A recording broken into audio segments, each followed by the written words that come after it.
क्या आपने कभी सुना है जब माँ की ममता को धोखा मिला और एक मासूम को नजरबंदी के बाद बहा दिया गया, वो भी 2 बार? बहुत वक्त पहले की बात है। एक नेक और इंसाफ पसंद राजा था जिसकी 3 रानियां थीं, बड़ी, मंजली और सबसे छोटी। वो संतान की चाह में बहुत दुखी था।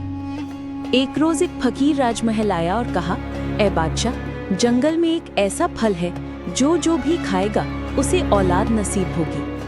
राजा ने वो फल लाकर तीनों रानियों को दे दिया, लेकिन लालच और जलन ने इंसानियत को निगल लिया।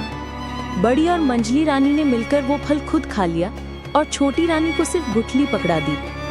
लेकिन अल्लाह की मर्जी कुछ और थी। चंद हफ्तों में बड़ी और मंजली रानी नाकाम रही, जबकि छोटी रानी को अल्लाह ने एक प्यारी सी बेटी से नवाजा। लेकिन बच्ची पैदा हुई तो दोनों रानियों ने साजिश की।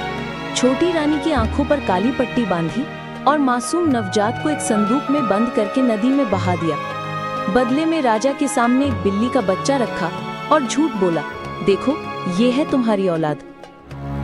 ये धोखा सिर्फ एक बार नहीं, कुछ सालों बाद फिर दोहराया गया। अब छोटी रानी को बेटा हुआ, वही चाल दोबारा चली गई। बच्चे को फिर नदी में बहाया गया। बदले में इस बार कुत्ते का बच्चा लाकर राजा को दिखाया। लेकिन किस्मत की रेखा कोई नहीं मिटा सकता। दोनों बार एक मछुआरा उन बच्चों को नदी से निकालकर ले आया और अपनी औलाद की तरह पाला। सालों बाद जब वो बच्चे जवान हुए, एक दिन एक बुजुर्ग औरत उनके दरवाजे आई और बोली, बेटा, तुम्हारे पास सब कुछ है, दौलत, घर, सुकून, लेकिन वो नहीं जो बादशाह के महल में भी नहीं है। क्या? लड़के ने पूछा।